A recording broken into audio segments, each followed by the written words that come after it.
Hello and welcome to another riveting installment of the Passing Through podcast. I'm coming to you from the streets of southern Portugal in a small town named Marmoleta. I don't know if I'm pronouncing that correctly, and it sounds dangerously close to marmalade, but that's where I am right now on the side of the road next to passing cars, chirping birds, and tapping rain on the roof of the van. So I'm not going to be able to provide you with the normal atmospheric ambience that I try to capture at the various places that I pass through, because we are not at the moment on the farm that we're staying at. We spent the weekend exploring the nearby area, and so I'm in a place right now that has cell service and Wi-Fi, and it should be easy to just submit this episode right after recording this. So you're getting the familiar cityscape sounds that you all know and deeply love. And in the interest of time here, because I don't want to bore you with a lengthy introduction, I just wanted to share a couple of quick facts about Portugal. Just 3. The first is that Portugal is the oldest nation state in Europe. It was founded in 1139. That's almost 1,000 fucking years ago. Think about that. That's crazy. That means that Lisbon is 4 centuries older than Rome. It's wild. The second is that Portuguese explorer Ferdinand Magellan, who I didn't even know was Portuguese, I thought that he was Irish for some reason, is said to have led the first expedition to circumnavigate the globe. What an achievement. Imagine putting something like that on your resume. You just have that on your CV. It's just a feather in your cap that's always there. You could say that I was single-handedly responsible for performing a gesture, for accomplishing a feat so great that it would inspire the rest of humanity to push our boundaries, to pioneer, to explore brave new worlds, just like William Shatner as Captain Kirk. So I just wanted to thank you, Magellan, you wonderful, brilliant Portuguese pioneer, for your contributions to discovery, I guess cartography, and yeah.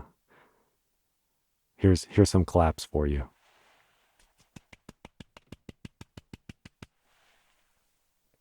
The third fact is that Portugal is the biggest exporter of cork and has huge cork forests. Literally over half of the world's cork comes from Portugal. Mind-blowing fact. I never knew that. So next time you're anywhere in the world, uncorking a bottle of wine or about to launch the cork of a champagne bottle like a projectile, like an arrow into the eye of some unwitting friend or partner, think for a moment and pause and smile and realize that that cork likely came over the ocean from a forest in Portugal. And now I want to transition straight into our episode this week, which is a special one, as I may have already alluded to. It is a conversation with my friend Iris. Iris is a fellow facilitator in training in Scott Peck's community building method. She's an IFS therapist and a longtime lover of nature. She lives off the grid in the Wild West deserts outside Barcelona, where she harnesses the energy of the wind and the sun to power her earthen home, which she built with her own hands from salvaged materials. She literally upcycled her house.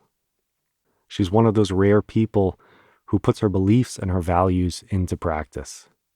For instance, she refuses to own a car, and instead she bikes 13 kilometers to the nearest town for groceries. She has no hot water. She lives in relationship with the land. She's a true inspiration, and I loved talking to her about relationships and relationality. And we spoke about it in terms of relationships, not just to each other, but to ourselves, to our parts, and even to our sweaters. We talk about being a steward to the land, enoughness, internal family systems, how to connect to your most hideous, wretched parts. And near the end, we dip our feet into community building a little bit before time runs out. So if you're looking for an IFS therapist who not just heals hearts and minds, but heals the land and heals community, inner and outer, or if you just want to share your love of nature, please feel free to email Iris at her email address in the show notes.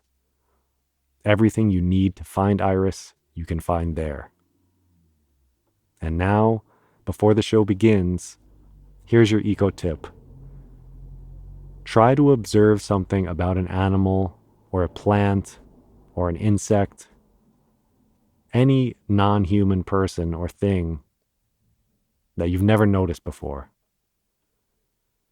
Of course, doing this will require you to actually go out and immerse yourself in some kind of environment like a city park or a field or a garden. Maybe you even take a short hike, or you go for a walk to a small patch of green, which I know will be hard to find because we're in winter right now in most parts of the world, unless you're in the southern hemisphere. Then you're in a raging summer. But if you can get out there and get into connection, into relationship with some non-human life, I think it's helpful in establishing a relationship and a dialogue. And for learning the language of these things that are always all around us, yet we find ourselves so lacking, so unequipped to interact with or deal with them in ways that are meaningful. So I think by practicing something as simple as just going out and observing and watching and listening, this can start to plant those seeds. It can start to open up those doorways and allow for new pathways, new messages, new observations. So yeah, go out there and hug a slug, kiss a fish, bear witness to a beetle. As always, be good to one another and enjoy this chat with Iris.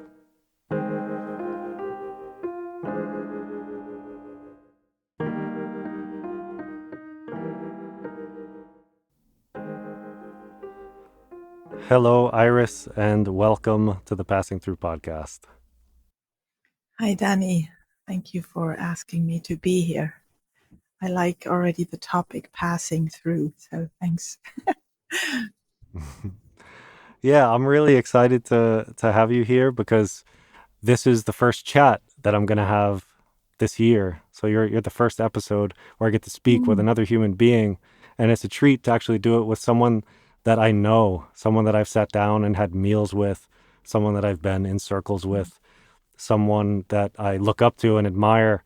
So this is a special treat for me to be here with you, and yeah, I'm really happy to have you today. Thank you, Danny. Really, it's gorgeous, and I really enjoy the way we talk. So let's see what emerges, and I'm curious.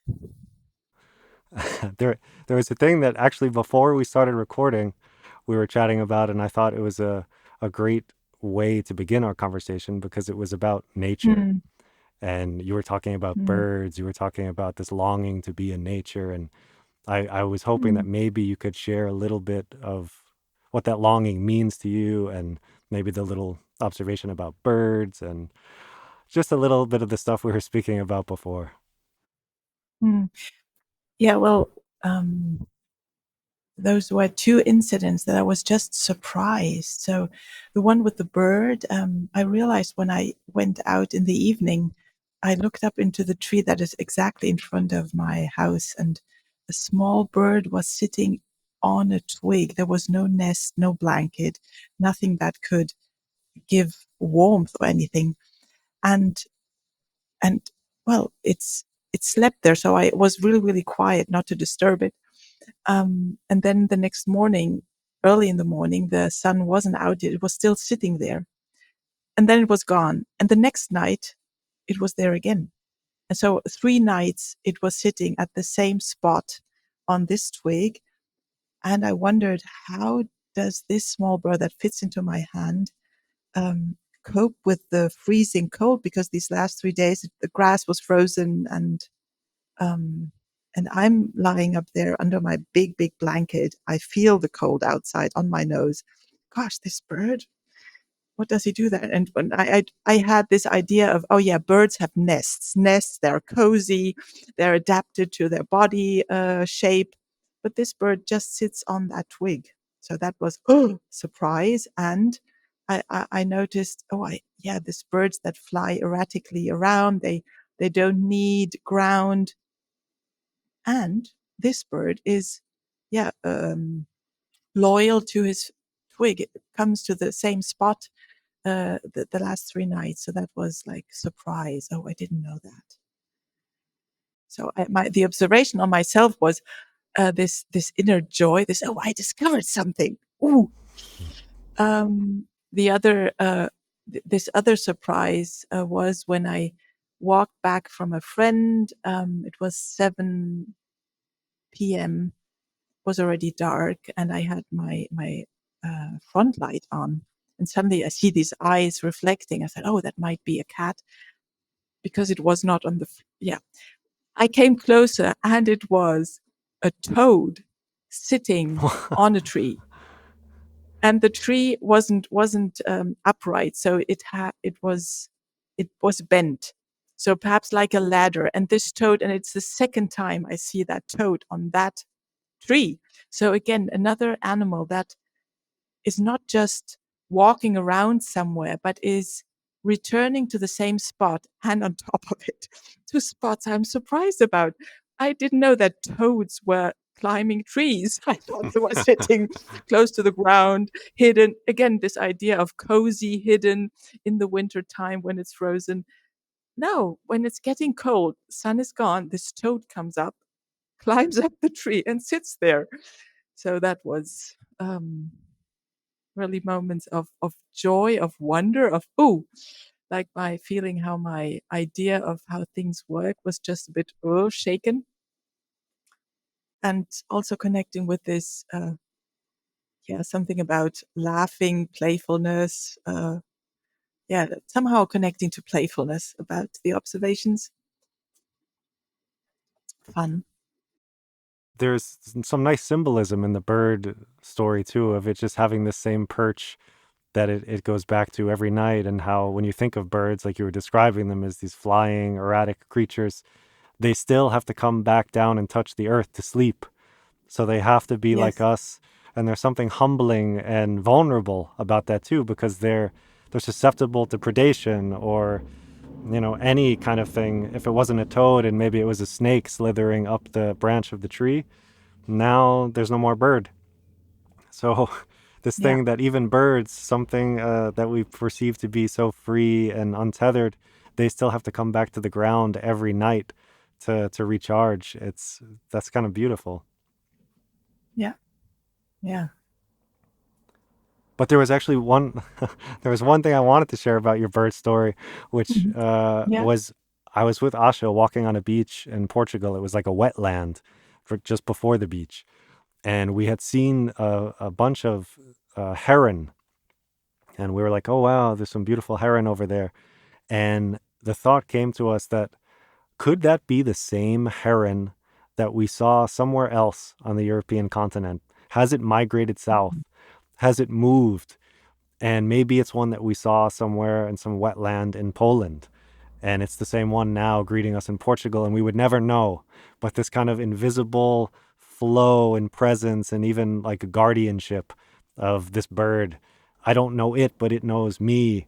And that weird idea of this animist nature around us and how this bird could be the same Mm. bird that I've seen somewhere else, and how uncanny and weird that would be.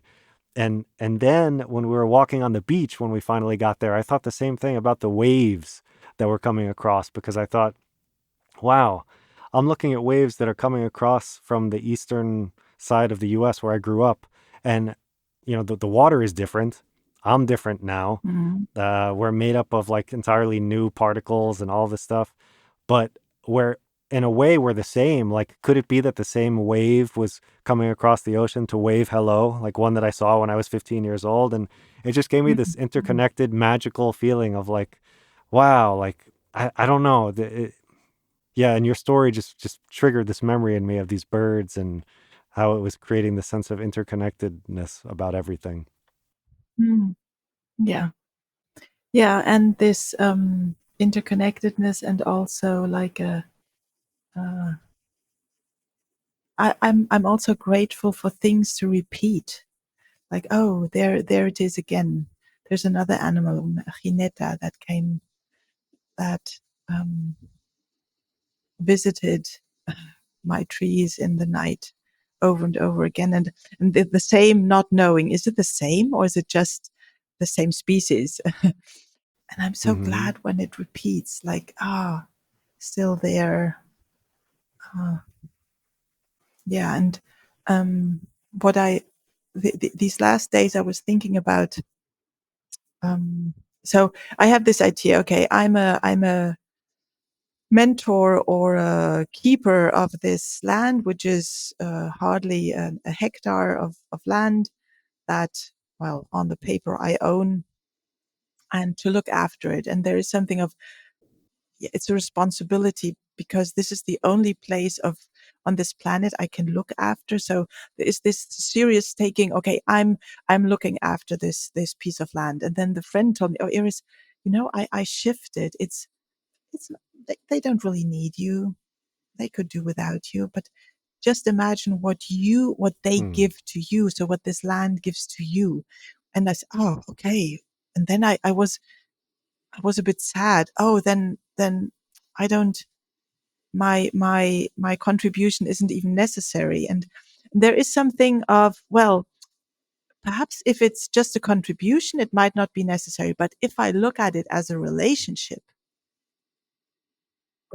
needs two. So, Mm. okay, perhaps the land is okay with me opening to relationship. And then it needs me, because otherwise there's no relationship. And then we can communicate, or Yes. we can create, or we can feed the relationship. And this is a soothing idea. I had moments when I thought, okay, my daily life is so busy. I don't have enough energy to cut the wood, to look after the trees, to cut down the blackberry bushes where I don't want them, or where they grow over other trees. Um, so, oh, you're fake. You said you come here to look after the land, but you're just looking after these daily chores. You don't have enough energy. But if I look at the thing through the relationship glass, it's not as weighing on my shoulders if I don't grow up to my expectations. Because then I can say, "Oh, I'm so sorry, land. I'm tired today," or I'm not I'm not out there today. So I really enjoy this change of perspective, and um, turning it into a relationship. Mm. I love that so much. I've been itching, trying not to interrupt you, to just tell you how much I love it. Mm. but but I think for context, some of the listeners should know a bit about you and about like where you are and why you're there, because to me it wasn't clear when I met you, back, I guess, in 2023 already, when you said, yeah, that you have a place in Spain and you have a hectare and you're kind of living on the land and you're a steward of the land. And I thought, yeah, cool. Like those are interests that I have too. And then when I visited you and I saw just how you were living with the land, like how intensively, how deep this relationship was, this intimacy that you have there. Yeah, I think listeners need that, because that I didn't even have that context. And when I went Mm, there, it really opened my eyes, and I said, wow, you're really doing something special. mm, And yeah, so I just want to let you speak about that a little bit. yeah, thank you. Um, well, what when I bought this place, or I was looking for a place to develop. At the beginning, I thought, okay, I'll make this an Airbnb and rent it out for people. I could, do this as a living. And so I found this place, and nearly 1 hectare with a ruin on it. So the house had fallen, had collapsed, and um, wow, that was huge. So, oh no, I'll just repair part of it. And through time, as I don't have a lot of, my financial background isn't huge. So um, there were scenes when I went to the garbage, no, not garbage, uh, it was the garbage of the local garbage Like place. a junkyard. Yes, exactly. A big junkyard was just a big field where they came in with their cars and just dumped either rest of garden or houses, ruins, stones. And so I went there regularly with my children, and to bring back windows that I could still use, or wooden beams for a roof I could still use. And there were these scenes of my children like, "Oh ma, look, this there's a comic. This looks good." So it's, oh, I hope nobody sees us here. But there was really joy of this discovering, like Christmas table. Um, it the whole process of rebuilding the house was a quest with, how do I get the resources? Where do I invest? How do I prioritize? What can I reuse? How can I recycle? And at the same time, I'm so if as German, there is a wounding in me of, oh, these Germans, wherever they appear, they tell other people how it works. I don't really like to be German. So whenever someone German comes into the room, I leave through the other door normally. And I really wanted to rebuild this house in respect of how the house was built at the first place. Hmm. So with the same materials, knowing about the history of the house. And I was so glad because I was in the house, so it was already, I could live here. And I saw people walking around the house, a bunch of people, like 10 people or so, and I didn't know them. I looked out of the window and said, okay, who's that? So I opened the door, and in front of me stood an older man with his sons, daughters, or family that lived now in France. And he told me he had lived as a boy in this house. And when he knew that the house had fallen down, he was so sad he didn't even want to see the ruin anymore. But then people had told him, yeah, there was someone who has rebuilt the house. So he was curious, and he came, and oh yes, then come in, come in. And Wow. then he showed me the places that he, as a boy, had been living under the staircase. So living means we have this idea of, yes, if I live in a house with children, okay, each child has its room um, with a certain furniture and commodity. And so he was talking to me that he was sleeping under the staircase, and the whole house, which is quite big, didn't have so many rooms to live in. Hmm. Was more storing room and place for animals. And so this, yeah, okay, you can also live happily, or you can perhaps not happily. I don't want to be like nostalgic and the past was great, but to see that he was still connected to this house, to this place, meant to me that his childhood mustn't have been that traumatic. So that made me wonder, okay. And and then I realized, oh gosh, this is my second skin, because nearly everything that, like furniture, repolished the furniture, glued the furniture, everything went through my hands or the hands of friends or the hands of my children. So, I can't rent my skin. Mm. And only over time I realized, oh no, no, no, now I can let loose. Now it's not my skin anymore. It's a place, and I would love it to be a place where we meet. And we means people that feel comfortable in this quite minimalistic way, because there is no hot water. Light is through solar panels, so you need to be, aware of your consumption. So people need to like that or be open to that. And I'm so grateful that when you came, you really jumped into that, also wanting to contribute, or to wanting to start a relationship with the place. And the place has a long history with civil war, and the place has a even geological relationship, because this was an ocean millions of years ago. So that there are things to it, um, Mm. that I really like. Yeah, yeah. Thank you for that context, because for listeners, I think it's important for them to know that you basically took this ruin and you, like you said, beautifully, like just turned it into your skin.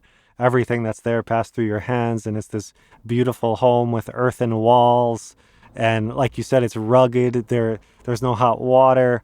You have to bike 13 kilometers to the nearest town, and you don't own a car, like, because you believe, like, no, I want to make I don't want to make this kind of impact. I want to make a positive impact. I want to have this relationship with the land. Like, it's rare that I meet somebody that's so aligned with what they say, like with what their values are.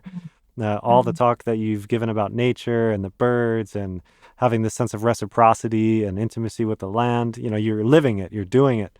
And I think that's important for people to know, because when they hear someone say, yeah, I'm taking care of my land, it sounds different than now they know all of this and they go, wow, this person's actually doing a bold and courageous thing. And not just you being there, but raising a family there as well, I feel like was probably fraught with some doubts or questions, or is this the right thing? Or I Mhm. wonder what that was like for you. Yeah. Um, well, my children, they're adult now, a son and a daughter. They and it's difficult for me to talk for them, Mm-hmm. um, because they might experience it or have experienced it in a different way. What they talked about was, oh yeah, to have this status of, oh, they live outside of town, so this belonging and fitting in was probably a challenge. Mm. Um, and on the other hand, um,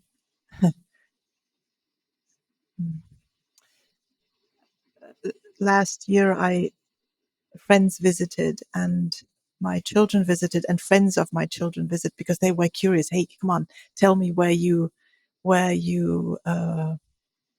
as a child or as a teenager. And so I told people, okay, yeah, we could work here in the garden. This tree has to be cut down, or this has to be taken away. And then my daughter said, oh no, I'm not going to work in the garden. I'm going to construct a shelter for the wood. And she put on the overall, took out the cable so that it couldn't be torn apart. She made a knot, and I just observed that. Oh, she knows what she's doing, and I really enjoyed her initiative. Like also, yeah, well, it was perhaps my surprise of this gender topic. So there was my daughter, that had, when she was living here as a child, was, oh no. And I think there was something of resistance. You decided for me that I have to be here, and I don't always enjoy that. So there Mm. was resistance. And now I saw her in,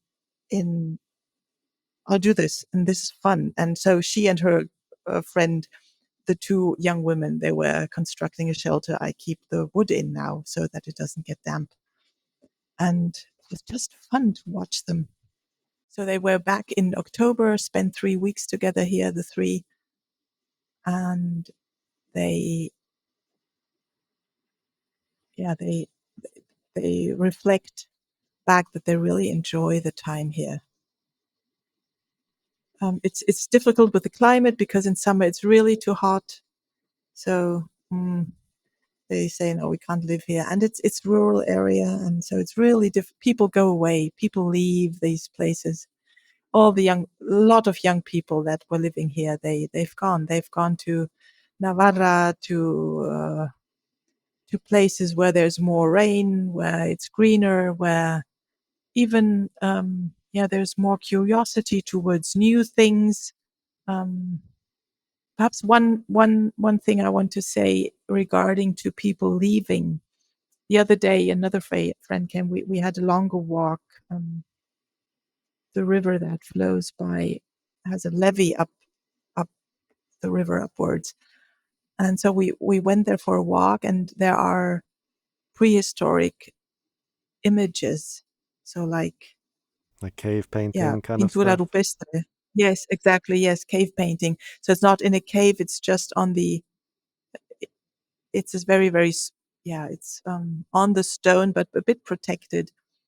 And years when I was living here, I'm now 21 years. So at the beginning, there wasn't even, they weren't protected. Now they have a cage around it so that you can't touch it anymore. But most of the time I'm here, they weren't even protected, these images. 7,000 years old.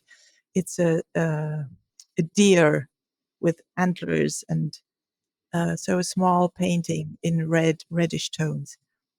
And I was so glad to be reminded why I'm touched by this landscape, because it's rough, it's hot in summer, it's cold in winter, it's hardly raining, so it's desert-like. And still, 7,000 years ago, there were already people that depicted this deer, and they didn't go away. People stayed, so they must have found, perhaps like this bird, some way to cope with with with all these circumstances.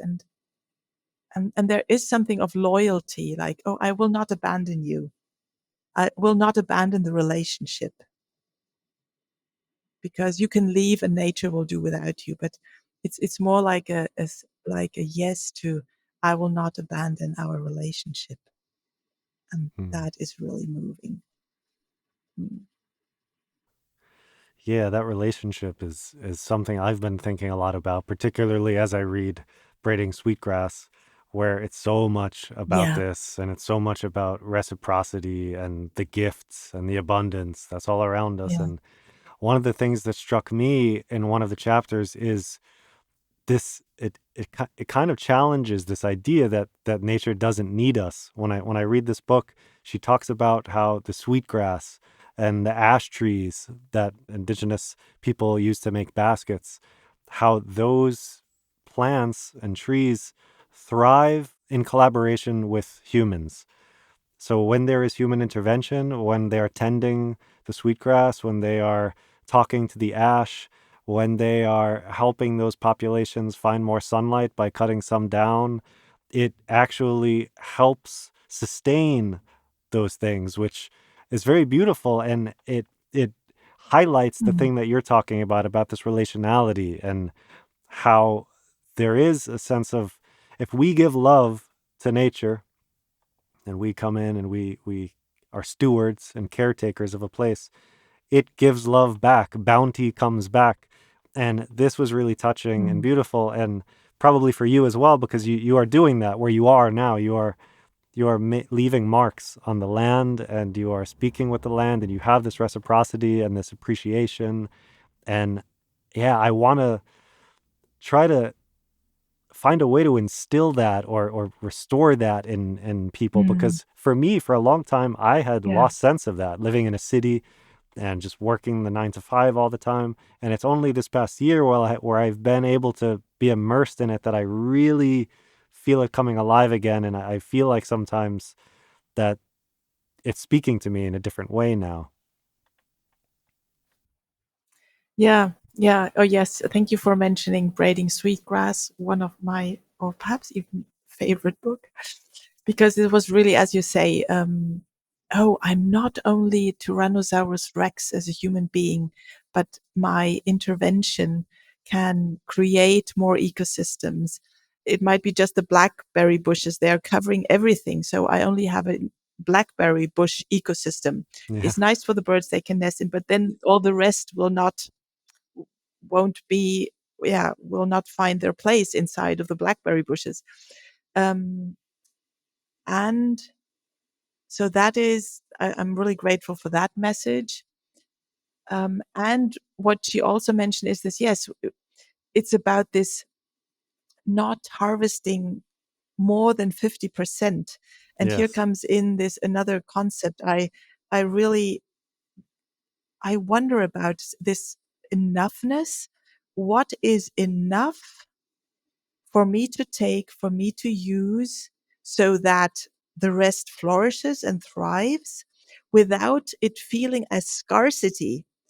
So when I talk about, oh, no, no, that's a scarcity thinking, it's all about abundance. And okay, but we have a limited planet. The hectare means limited. Um, there are so many limitations, and freedom is not only by breaking the limitations. Freedom for me is, how can I move inside the limitations in a creative way, in Yes. a self-fulfilling way, in a in a joyful way, and not with this idea, oh, it's all scars, I have to make myself small. And at the same time, enough, it's enough. Are you okay? Do you feel fine? Do you, it's warm? Yes, okay, then it's enough. And I would love this topic. I could, yeah, really, how do other people deal with that? And when are they triggered into scarcity? And when can we embrace enoughness? Hmm. This is a huge question. I don't want Yeah. to interrupt you. It looks like Um, you have more to mhm, say. yeah. Um,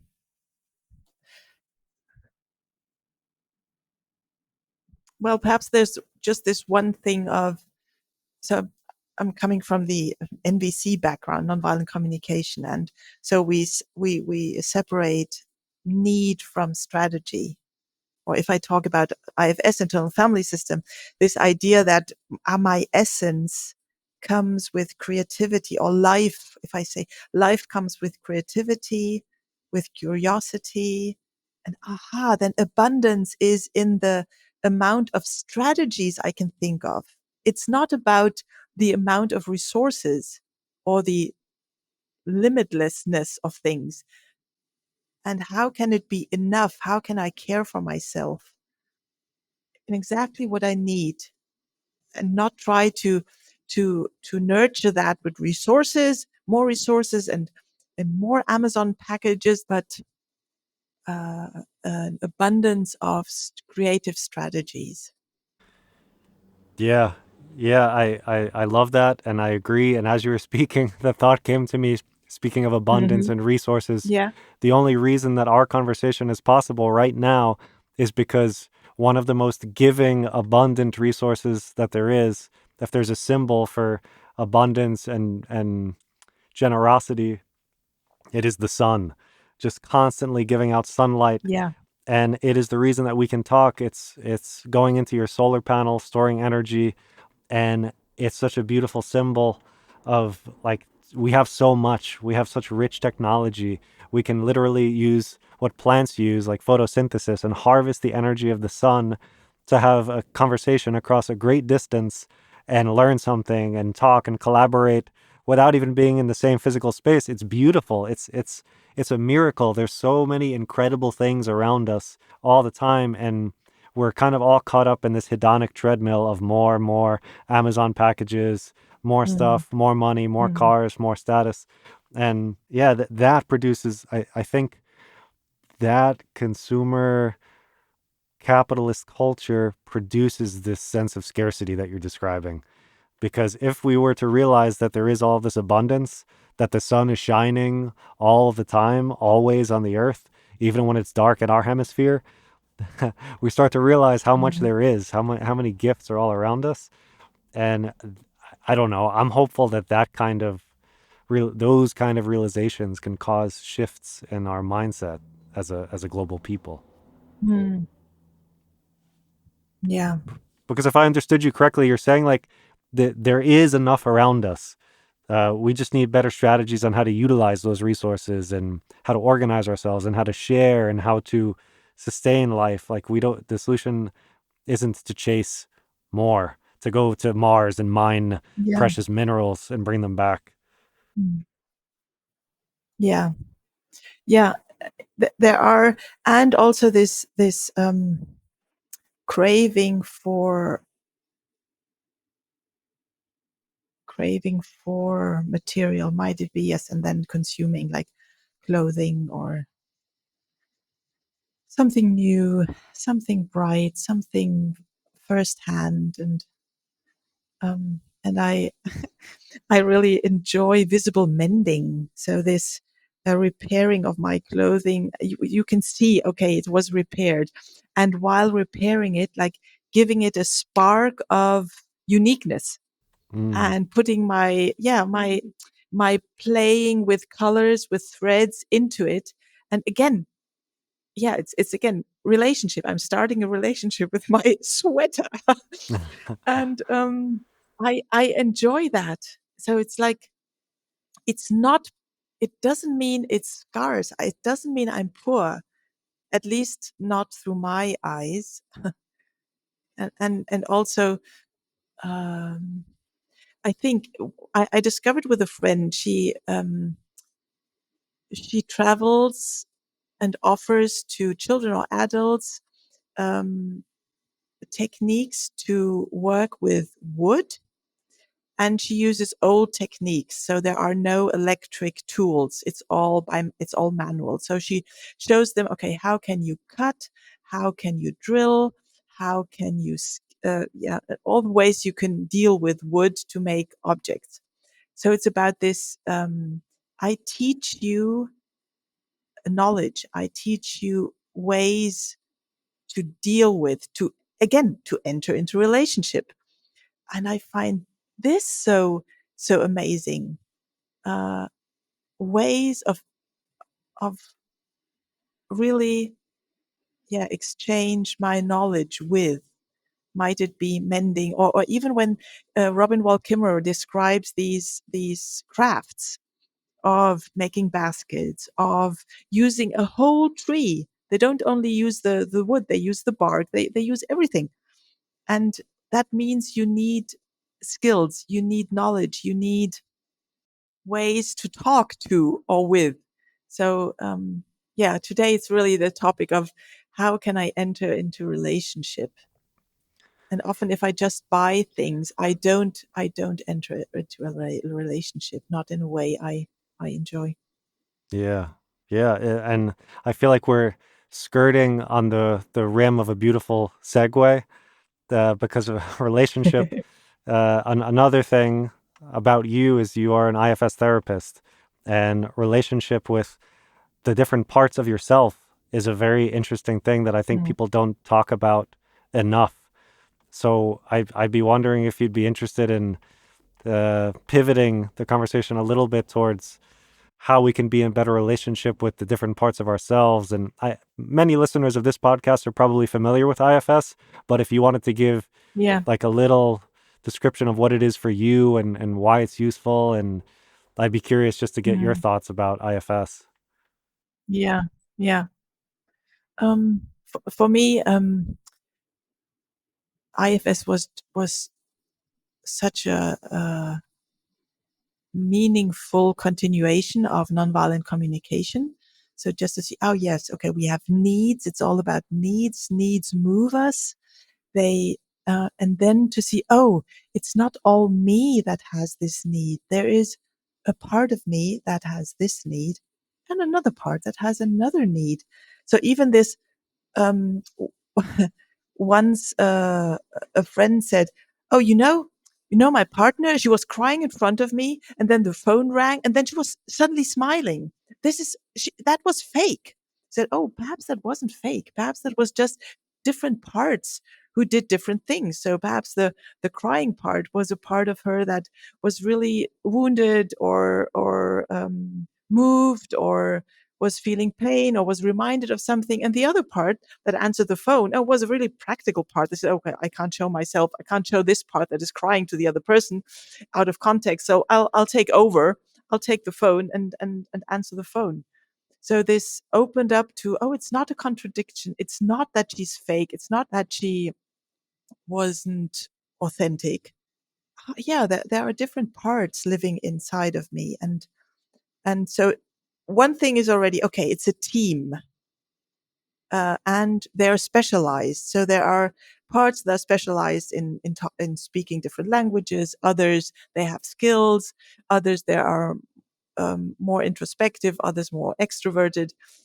So when I started to learn about IFS, I was in Barcelona. I was looking for a job, and I felt like, oh, come on, Iris, who do you think you are? Barcelona, cosmopolitan city. There are millions of people who speak different languages.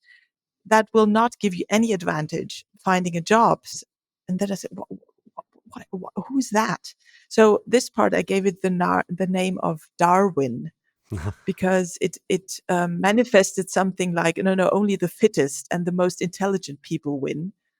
So I gave that part the name of Darwin and related in a way. So even when I walked up the stairs, I waited a bit because Darwin was already older until he came up the stairs and just asked him, what do you fear will happen? Oh, you will be disappointed. Ah, okay. You will be disappointed. You fear I will be disappointed if they say no.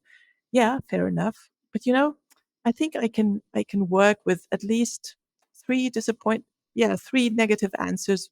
I can cope with that. It's okay. And the next day I got 2 offers, which was, "Oh, Mr. Darwin, did you hear that? 2 offers. No disappointment." Um, but it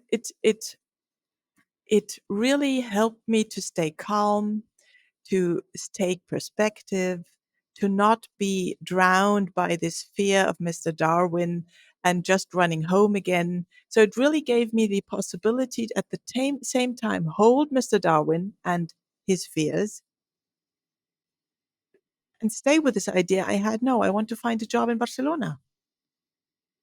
Otherwise, I would have run. I would have gone back to Casper, where I'm here now. So that was really useful to think of myself in different parts. And then a part of this inner team where everyone has different skills, on top of that, some of these parts, they protect very vulnerable parts, which are much younger, that have nothing to do with the nearly 58-year-old grown up woman, but perhaps fears of a 4-year-old. Or the other day, I was when I came here, so I had spent months in Germany, lively connections and projects. So I came here first week, and underneath the surface, I felt lonely. And I could observe that because it wasn't taking over, but there was something nonverbal that was feeling lonely, really lonely. And the other day I was wondering, oh, perhaps that might be my really, really baby part, that spent each day 1 hour alone because my parents were working. So this part was experiencing being lonely at least 1 hour a day in her bed. And I wonder, what did I do? Nobody was there. Did I cry? Did I not cry? Um, so I wondered, oh, is that perhaps this loneliness triggered by being alone here now and triggering these memories that I can hardly wrap my mind around, that just something felt inside of me? So again, oh, I'll stay curious. It's not overwhelming. It's okay. I can hold it because I'm not that part. It's just an experience. It might be even frozen in time, but I can listen to it and say, okay, yeah, come here. It's okay. So it really gives me freedom it gives me choice again. I'm not in a pattern, and I don't say it's always that way, because it takes time. It takes good listening. It takes body awareness, and I don't have that so often. Or I'm learning to have that and to really listen in that way to myself. But it makes sense, and it gives choice if I don't want to react in an automatic way, in a socialized, conditioned way, following beliefs I gathered on the way. Oh, is that really that way? Is it really? Is that true? And that is what parts allow me, from a stance of not part, from a stance of calm curiosity, um, yeah, connectedness, to hold these experiences. Hmm. Yeah, I think that that's a beautiful set of images and stories, and thanks for sharing those personal Mm. parts of yours. Yeah. Mhm. And for me, IFS is really just wonderful for all of those reasons that you're describing. But a challenge that I find, and maybe some listeners also share this, maybe you even do too. But there's this sense that sometimes certain parts are difficult to build relationship with. They might be stubborn, they might be resistant, they might be Yes. problematic and menacing, or maybe more ugly parts of my personality, shamed parts, or parts that I find, Mm. mm, I don't even know what word I would use. I guess ugly. Mm.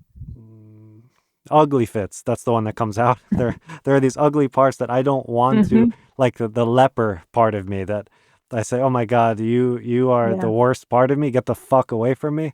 I don't want to deal with you." And it Mm. requires such a level of empathy, and sometimes I can't summon it, right? Sometimes it's hard to summon that level of empathy to others. Someone does something to you, Mm. they cut you in the Mm. line for the bathroom, and you're thinking, what a piece of shit. And like, I hate this person. And if that's a part inside of me, Yeah. how do I deal with that? It's very hard. Yeah.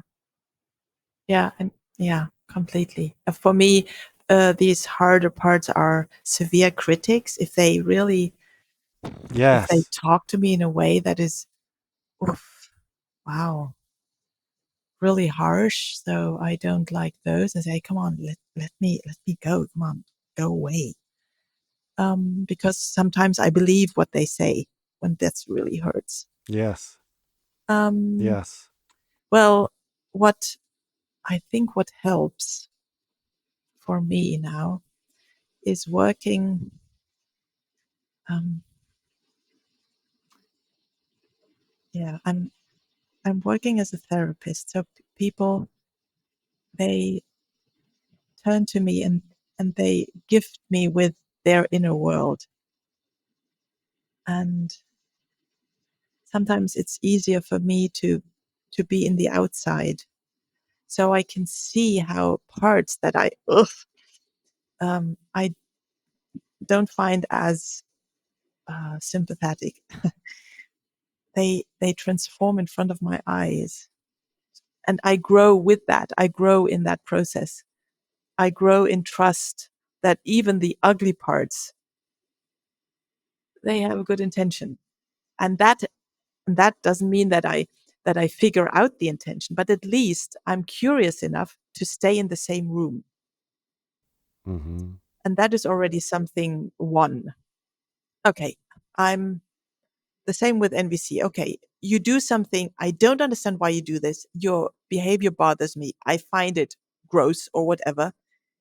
But as I know, you only do things to meet needs, even in a way that I don't understand. Well, knowing this helps me to not run away immediately. It helps me to stay in the room and, okay, okay, tell me more. I don't get what I don't get the whole picture, but I imagine there is more to it. And that is already something that helps me, which doesn't mean that I understand or that I don't react to it, but at least there is more space uh, of curiosity. Hmm. Yeah, I like this. This is a very good point and a good reminder. Is something that I came across maybe in Buddhism, or I forget where, some kind of spiritual practice, where it's this realization that there are no villains. There Mm, are no, it's easy to say someone's a villain and other them and just say, yeah, I could mm, explain this person's behavior. They're just an asshole. But no, it's unfortunately it's much more complicated than that. That asshole is someone's daughter or someone's father, or they have a mother that they love very dearly, or maybe a pet bird somewhere. There's something about this person that has redeeming qualities. That they aren't this one-dimensional caricature that we make of them. And I guess this also applies to our parts. Our parts mm. are much more complex beings than just some little, fraction of who I am. They probably Yeah. have their own little cosmologies. Mm. Yeah. Yeah. So that the ugly part is not just ugly, but has experiences. And can I stay? Yeah. Do I want to ask it or him or her? Um, hey, tell me about your experience. Yeah. Yeah. Thank you for that. Mm. Yeah. Thank you. I enjoy this to and fro, and I, um, all the space you offer. Yeah, thank you. I want to keep talking to you for, I could keep going for a while longer, but I know I want to respect your time, and maybe our time is up. So I want to do a time check and see Yeah. how you are. Do you need to run? Do you have 5 minutes? Where are you? Um, Let me see the time. No, I'm fine. I have warm feet. Um, Still, yeah, I guess like 5 to 10 minutes. Or Okay. then I would return to the stove and put some wood into it to keep it running. Yes, this is important work. Um, So yeah, I guess there were things I wanted to transition to, like community building, because I think there's an Yeah, analog between IFS and community building, but that's not a 5 minute conversation. That's yeah. going to have to be a part two, I think. Um, in 5 minutes, I guess I would open the floor back up to you to maybe share. I always like to ask this question to people of, like, if there's some advice that they would give, or some piece of wisdom, or some truth or lesson or observation they've made that's been very helpful to them in life. Is there one of those that you have that comes to mind that you'd like to share, and maybe it's helpful for someone who's listening? Ooh. Well, yes, there comes something, and it might even transition to community building. It's like I'm tired of doing things alone. It's like it comes with a paradigm shift. Oh, Iris, don't try to do things alone. And in my past, I was so proud of myself being able to do so many things alone. And I think it doesn't make any sense anymore. And so, really, to find ways and strengths to be with the other, to share, to trust collaboration is possible, to learn about how can my parts that are afraid of uh, of connecting, how can I support my parts that have learned other ways, that have learned competition, that have learned, oh, I'm the best, or I have to show that I'm good, and really find ways to come back to tribe around the fire, and and perhaps I take away this come back, perhaps not even back, but to find ways to gather around a common place where we feel safe enough. And also, again, there also is enough. It doesn't have perfect. Even their enoughness makes sense. Safe enough that you can share, that you can talk about yourself, that you can be seen, and invite the other one to do the same.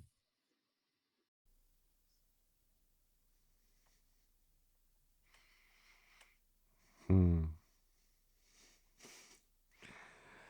Thank you for that. That's giving the gift of your authentic self to others, and um, being witness to theirs. It sounds like you're describing there, and Mm. Yeah. that's a beautiful image. Thank you, Danny. I really enjoyed, yeah, the opportunity to uh, to follow a thread, um, and I'm really touched by uh, your yes, you seeing me or my way of life, and often I don't see it, um, that it might be different than others, or so. Thank you for offering me that look.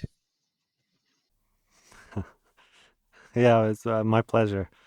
It's always a joy to speak with you, and to have a conversation like this is just great. It's one of my favorite things. So Mm. thank you for giving me your time Mm. today. And is if before we go, Yeah. is there anywhere where people could find you if they wanted to reach out to you, Mm. if they wanted to contact you, if they wanted to talk to you? Yeah. Um, I don't know if an email address is uh, makes sense. Yeah, because um, I I I don't have a website on the place here. Yeah, so I guess an email address must do. Yeah. Mm. Yeah, email address is the classic way. It's direct right into your screen. So Yes. I could put it in the show notes Mm. if you want. You could share it here. It's up to you. Yeah, I guess as it is long, it might make sense to put it in the show note. It's just my name, and the name is long, and that has funny consonants one after the other, so that might be complicated. So I guess reading it Okay. is easier. Okay, cool. So then we'll put that in the show notes for people. Okay. So if anyone wants to reach out or they have any questions or they want to share anything, they could do that. Mhm. And yeah, thanks again. This To was you. great for me.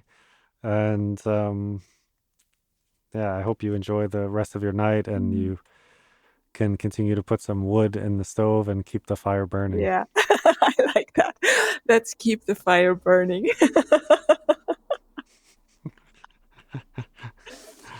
Yes, you too. Take care. Thank you.